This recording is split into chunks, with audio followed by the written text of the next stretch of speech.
Hello, welcome back. Thank you so much for being here as always. Now, if you are watching rather than just listening, you might see that sporadically my hair is just going to float around. And that's because I have my fan going in the office and I've realized that as it reaches me, suddenly my hair will do a thing. So just thought I'd say that that is what that is. I'm not outside. There it goes. But also I wanted to give you a little update before we start the main episode on what I've been doing this past weekend. I did an event called the Hope Trail Festival. I mentioned it in my last episode. I did the 12-hour route or the 12-hour option, which is as many of the 5-mile loops as you can do in 12 hours. I had no intention of doing 12 hours because of the fact that in training, my long runs are normally around 9.5. I did do an 11-mile one recently, but that is as long as they get. I booked into it a couple of weeks ago. I was very much of the attitude that I'd just go along and see what I could do on the day. And because it is 5-mile loops, you can just stop when you're done. And that is sort of what I did. But I ended up doing quite a few of my loops with my friend Daisy, who was going for a course record on the 36-hour event. So she'd been running all night already. And so after I'd done a couple of laps and she was back at the camping area having a bit of a break, it was decided that I would go and keep her company so that she had someone just to kind of take her mind off things. And I ended up doing that for more than I thought. So in the end, I had to say to her, I just don't know if my legs are used to working in this way, because we ended up doing 35 miles and I would have loved to have gone and done more with her.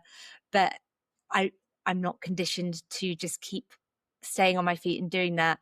And actually during the event itself, and I don't know if anyone else gets this when they're doing any form of exercise, but my gut kind of shuts down. So I don't really feel like eating immediately afterwards.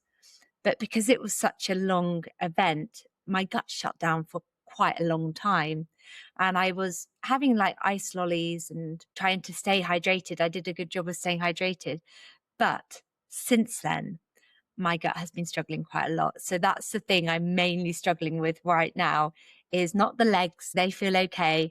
It's that it feels like my gut has been through the war. And again, it's likely because it's just not used to training in that sort of way. So that would be something that ideally you would properly train for these events. But I am really proud that my body was able to go from not running very long. Well, I still consider 10 miles to be pretty long, but not doing the ultra distance and then being able to just kind of go and keep me going. And I think that that does come down to the strength training, because it was a trail route. There were hills. You couldn't run all of it. You walked, run.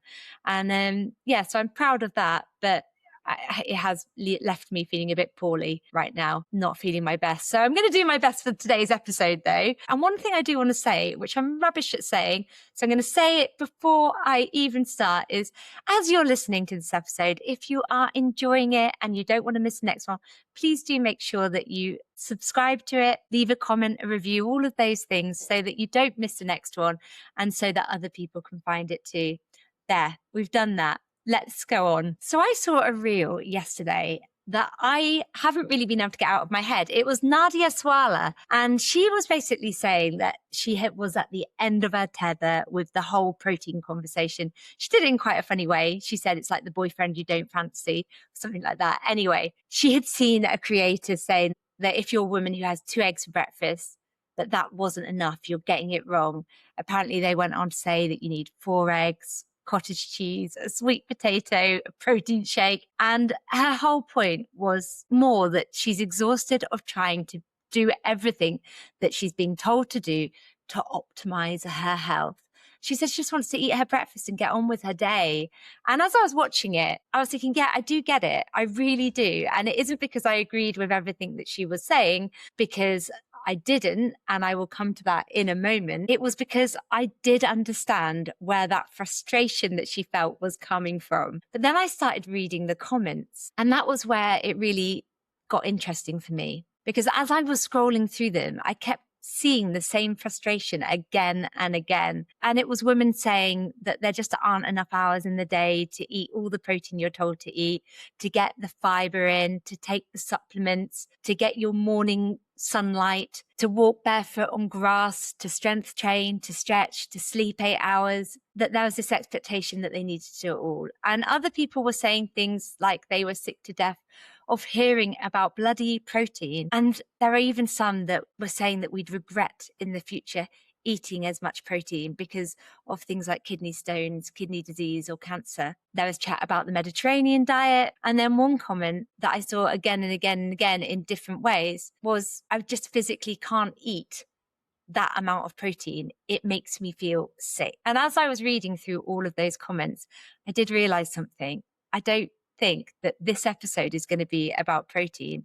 I think it's actually about something much bigger than that. You see, as I was reading those comments, I wasn't sitting there thinking, these people are completely misunderstanding the research. They don't get it.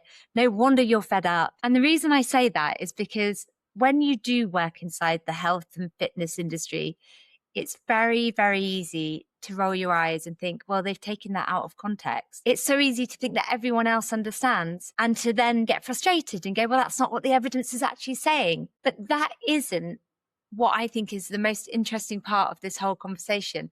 The most interesting part is that so many people are ending up feeling exactly the same way, not because they don't care about their health and not because they're lazy and not because they don't want to make these positive, healthy changes. They're just exhausted because it feels like the list just never stops growing, that there's always something that they need to start doing.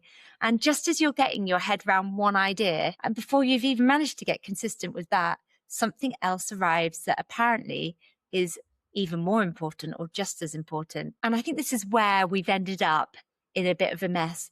I would call it a tiswas. I don't know if anyone else has heard that phrase, but a tiswas is what I call it.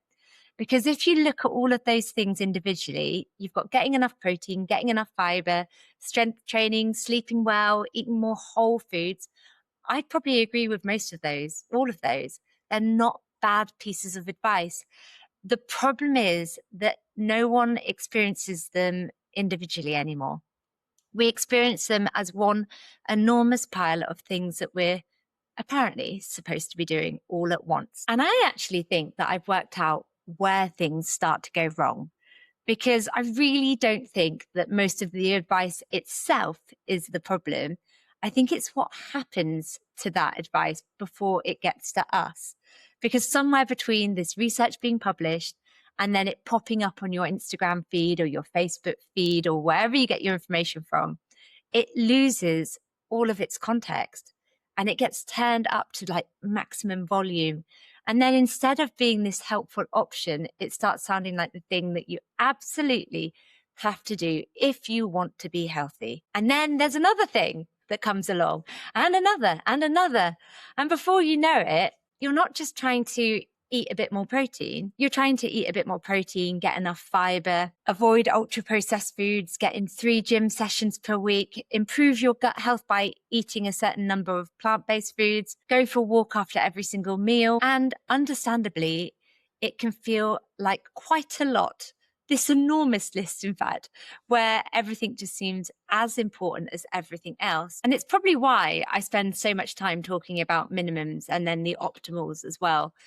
Because once you understand the difference between those two things, a healthy lifestyle suddenly doesn't feel as overwhelming. When I talk about optimal, what I'm really talking about is the ideal. It's a version where everything is just lining up perfectly. You've got loads of time, you're feeling motivated, you slept well, life feels good, and you're trying to get the absolute most out of your nutrition, your exercise, everything. But optimal isn't where everyone is going to be able to start. And I think that's where social media has got us into a bit of a mess and has actually fed that all or nothing thinking quite a lot, because it's taken the optimal advice and presented it as though it's minimums, as though unless you're doing all of these things, you're somehow getting healthy living wrong. So you're just not a healthy person if you don't do that. And that's why someone can then look at 2 egg breakfasts, which lots of people will have, and it can work out as a perfectly good breakfast. And actually, a side note on this, I think we often look at protein as just being those complete proteins in the meat and the dairy and the eggs. And actually, if you were to have those eggs, say with a bagel, which is like 9 grams of protein, this is a real side note, then suddenly it's getting to a pretty decent level of protein for the meal. But alas, what I was trying to say before I interrupted myself is that while that is a great breakfast, you might be, instead of thinking, this is a much better breakfast than I was having previously, to now thinking, well, even that's not enough. I'm getting that wrong too. I need to be doing more. And once that starts happening, you then stop noticing all the progress you've been making, because all you can see is that gap between where you are and someone else's version of what is ideal, what is perfect. So it might be that you're eating more protein than you were a few months ago. You're doing a couple of strength sessions a week instead of none. You're walking more. You're making genuine improvements to your health. But instead of feeling really happy about all of the things that you've changed, you're worrying about the things that you haven't done yet. And this is a real shame, because health doesn't only improve once you've reached that optimal goal. It improves the whole way along. Every small positive change that you make counts. It matters. So maybe you can have this question in the back of your mind as we go through today's episode. Ask yourself, is this genuinely the next thing that's going to make the biggest difference to me?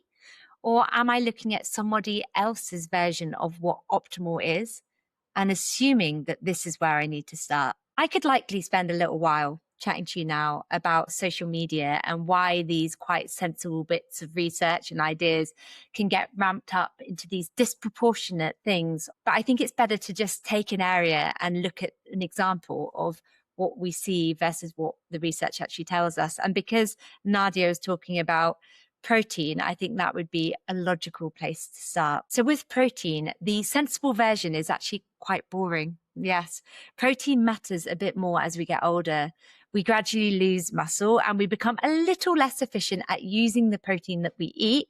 So the amount that we need nudges up just slightly, particularly for women in their 40s and beyond as you get to that perimenopause stage. And that's it. That's the advice. It's genuine. It's not a supplement company inventing a problem. And it's one of the reasons I talk about protein quite a lot, but it doesn't sound particularly exciting, does it? That's definitely not clickbait. Nobody's going to be sharing that with all their mates going, wow, you've got to see this. This is incredible, groundbreaking. And that is where the message can start to change. You see, the problem is that that sort of advice is not going to spread very far because nobody's going to be sharing it with a friend. It doesn't really go anywhere. But tell people that the 2 eggs that they're eating for breakfast isn't enough and that they need to add to it cottage cheese and a sweet potato and a protein shake. And suddenly everyone is going to have an opinion because that is relating to what you're doing. And some of you might agree and think, yes, give me the cottage cheese and eggs for breakfast. And some of you might think that that sounds a bit ridiculous. And you might even send it to a friend saying, have you seen this? I can't believe it. That is going to be the version that travels. And it isn't because it's more accurate. It's because it's more engaging. So the calm, sensible, quiet version that is actually based on research is going to disappear. And that noisy, loud version is the one that you keep seeing on your feed. And I've been seeing this quite a lot recently. I keep having one doctor coming up on my feed again and again. And she's a chiropractor. But she was saying things about protein and whey protein and so on.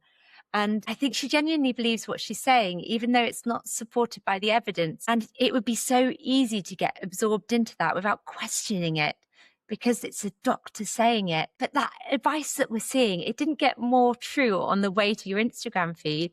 It's just been shared more. It's just getting louder. And I think another comparison to make is what happens when we're doing it with social media and the internet and when you're actually talking to a coach. So I've got a calorie and protein calculator. Some of you may well have used this. For those of you that haven't, I will put a link in the show notes. It works out your calorie range and gives you a protein target. But when someone comes along to use that calculator and say they weigh 95 kilograms, my own calculator might tell that person that they should be aiming for 125 grams of protein a day. And it isn't wrong. It's used the correct maths and it's based on what it knows. And it is a perfectly reasonable number. But the thing about a calculator that I want you to remember is that it can only work with the information that you've given it.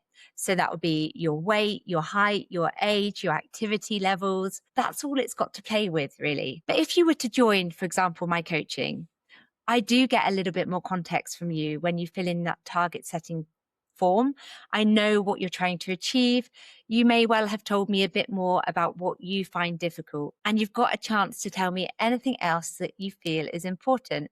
And if you tell me that you really struggle with evening snacking, you really struggle to focus on your nutrition, then I'm not going to just look at that calculator and say, right, 125 grams of protein a day for them from day one. I'm much more likely to say, let's aim for 100 to start with. And you can see that as a minimum and aim for more. Because is it optimal? Maybe not. But is it far more realistic for you so that you can look to improve?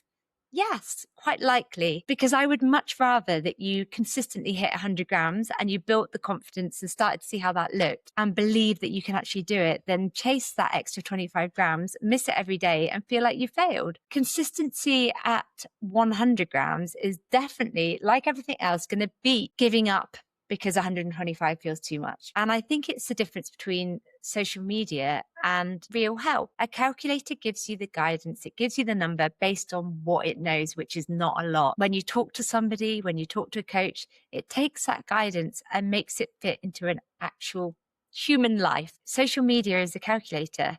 It's that number with no context. It hands you the 125 with total confidence and it knows nothing about you. And then it leaves you feeling like you failed for not hitting that. And that number isn't wrong. It's good advice.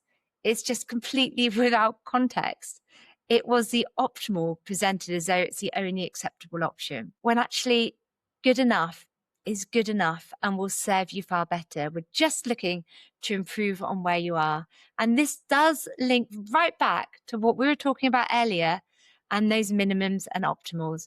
Progress still absolutely counts. It really does. It's going from 50 grams to say 75. That's great. It's a meaningful improvement. Then going from 75 to 90, another improvement, and they're doing even better. Your health doesn't suddenly switch on only at that day that you hit that theoretically perfect number. It improves all the way along.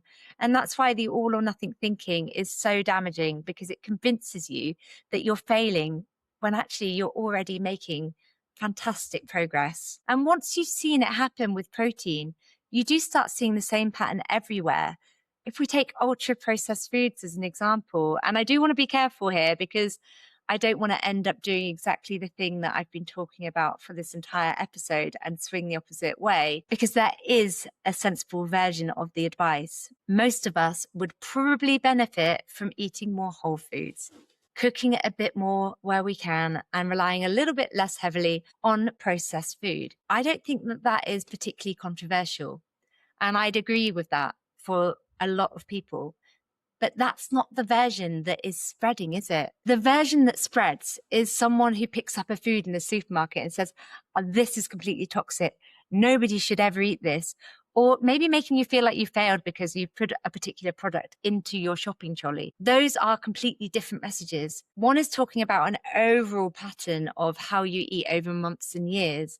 And the other is judging your entire diet from one food. And I had this quite recently on one of the recipe reels I put out. The only low-fat ingredient in that whole recipe was a tub of low-fat cream cheese.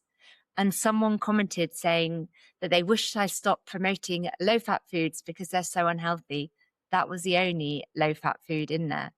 And it was the same with 0% yogurt. I get the same thing with 0% Greek yogurt or skyr as well. But I do remember that one in particular and thinking, I think they've missed the point. Nobody was talking about the rest of the meal. Nobody was asking whether it was balanced, whether it was filling, whether it was something a family could actually realistically cook and enjoy on a random weeknight. The entire conversation became one label over one food, low fat. And this is the same thing that we've just been talking about. The whole context disappears. and the overall pattern disappears. Everything gets boiled down to one ingredient, one label, one product, and that's suddenly supposed to tell you whether your whole diet is healthy or unhealthy. And a side note about that low-fat cream cheese, it had very minimal ingredients in it. Some of them have a few more added ingredients, but this was a supermarket-owned brown one. But the issue really here is that a tub of cream cheese doesn't tell me what somebody's diet looks like overall. One ready meal doesn't tell me what somebody's diet looks like overall. It's the pattern that matters. And exactly the same thing happens with exercise. You see somebody training 6 days a week, and without even realizing it, 6 becomes a number that you've got as a standard in your head. So your 2 sessions suddenly don't feel like quite enough, except they were enough. They were a huge improvement on where you were when you were doing none. And this is the same pattern. It's that comparison. Somebody else's optimal quietly becomes your minimum. And this is when you stop noticing the progress that you're actually making. When I think about the women that I talk to, and whether that's inside my membership or people that message me on social media or in comments on posts, etc., one thing that becomes very, very obvious is that those women don't need more information. You have got plenty of information. And if that was enough alone, then this would all be something that was cracked years ago. These are women who really care. They care so much and so deeply that they've become frightened of getting it wrong. And there's the big difference, you see. They're not careless. They're the opposite of careless. They care a lot. They read everything. They've followed everyone. They've tried to do it all. And it's the trying to do it all that's made it so, so hard. You see, when everything feels equally important, the tendency at that point is that we freeze. It's like paralysis by all of the things that we're presented with. And it's never laziness. You know, somebody stood at the bottom of this massive pile of rules and information, half of the time that contradict each other, whether it's about the seed oils or gut health or protein, as we spoke about, and fiber and steps, all of those things. Every single one of those is going to feel very urgent. And the only sane response to a list like that is to look up at the whole thing and just think, I just can't face any of it. And that is the bit that makes me the most sad, because the sensible, reduced version of those things would also have helped that woman who's staring up at it. And it just hasn't had a chance because it's never arrived at the sensible version, because it isn't getting shared as much. It's instead arrived all at once, with the volume turned up to max, with every single one of them feeling just as important as the other. And then at this point, you stop trusting yourself. You stop being able to look at a perfectly normal meal and think, this is fine, this is great. Instead, you find yourself wondering, is this okay? Am I doing enough? Am I getting this right? And the second thing is that food then starts becoming genuinely quite frightening for some people. Maybe frightening isn't the right word, but it becomes this stress. And that is a real shame, because food is meant to be one of the nice bits of life. And instead it becomes this like minefield that we're trying to navigate, where every choice feels like it might be the wrong one, where you're scanning ingredients lists, where you're talking about naughty food, and then a nice meal out becomes something you feel terrible about afterwards. I've seen women so wound up about getting their eating perfect that it was probably the stress that was doing them more harm than the food that they were actually frightened of eating anyway. And the other thing, this is one that I think is quite important to cover, is that you can start to become dependent on social media to tell you that you're doing it right, because you stop trusting yourself, and every food can feel like this potential mistake. So you want that constant stream of content just to feel okay with your choices. Am I getting it right? And of course, it's not going to do that. It never lets you feel completely relaxed and okay. And that's partly because there's always another rule. There's another thing that you weren't doing. Maybe another creator telling you that the thing you thought was healthy is in fact actually terrible for you. So you feel stuck, and you're stuck going onto social media, checking the thing that made you feel unsure in the first place. And when you stop and think about it, it all becomes a bit mad, doesn't it? The thing that is making you anxious is now the thing that you're reaching for to feel less anxious. And this isn't an accident, by the way. A feed that has left you feeling calm and capable and finished wouldn't keep you scrolling. It wouldn't keep you there. So then before you know it, you're back on your phone, looking for the next answer, it can all become quite a minefield and quite confusing. So when I say I think social media has made healthy living feel impossible, this is what I mean. It's not that individual bits of advice are wrong. I think it's a great place to find advice with the right creators. It's just that the whole experience of it can leave you feeling quite anxious and second guessing yourselves, maybe frightened of what's in your own fridge, and then hooked on the very thing that made them feel bad in the first place. So where does all of this leave us? Because I definitely don't want you to go away from this episode thinking, well, social media is a complete nightmare. Guess I'll just have to ignore all of the advice I get from there. And that isn't really the point, is it? Because I definitely see some amazing things on social media. And actually, I do enjoy Instagram. What I'd really like is for you to come away from it feeling a bit lighter. Like the next reel that you see isn't going to automatically make you question all of your life choices or anything that you were actually doing 5 minutes earlier. And I think the thing that has really helped me is having a better filter. And I don't mean by deciding who's right and who's wrong. I just mean getting into the habit of stopping for a second before I let another bit of advice take up that brain space, to remind myself as to whether I'm looking at somebody else's minimum or whether I'm looking at their optimal, whether this is actually something that I want to include, whether it feels like it's going to have a good enough effort to reward ratio. Because those minimums and optimals, they're not going to be the same thing. And most of us are not going to need the perfect way of showing up. We just need something that we can actually keep doing when life is crazy, when life is busy. And the other thing that I try and remind myself is that health isn't just going to come from one meal, one ingredient, or one workout. It's going to come from the overall pattern over time. It's built over weeks and months and even years. The habits that you're creating now are ones that you want to still be doing many years down the line. They're not a quick decision on a Tuesday afternoon. Would it fit with your life? That is the thing to always ask yourself. Not in this perfect week where in theory you should be able to do it. I'm talking about those weeks where work is super busy, you're really tired, where plans change, when you go away. Because if the advice that you're taking only works when everything is perfectly organized, it's not going to help you for very long. You can have it there for your perfect weeks of, yeah, I feel like I can do more. But our approach to health, fitness, fat loss has to fit around those weeks. We want to make it easier. It should be something that we're gaining from it. It definitely shouldn't be the other way around. We shouldn't have to put our life on hold so that we can do all of these optimal things. And this, I think, is why I've ended up talking about the Move Your Mood challenge over the last few weeks, because it's so easy for movement to become this other target to hit, another box to tick. But the whole point, and that's why we're doing Move Your Mood, is to help you remember that movement can add something to your life rather than it being something that you feel guilty about. We should gain more than we lose. So has social media made healthy living impossible? No. I don't think healthy living has become impossible because of social media. I think it's just become a very, very noisy place. And the next trend will come along because there always is one. It might not be protein. It might not be ultra processed foods. It will likely be something else. And when it does, I would love you to run through that kind of filter. Is this somebody's minimum or somebody's optimal? Am I worrying about one tiny thing instead of my overall pattern? Would this actually work with my life? And the other thing I want to add to this is, are they trying to sell me something? Like they're telling me that weighted vests are the only way to improve my bone health. Are they selling weighted vests?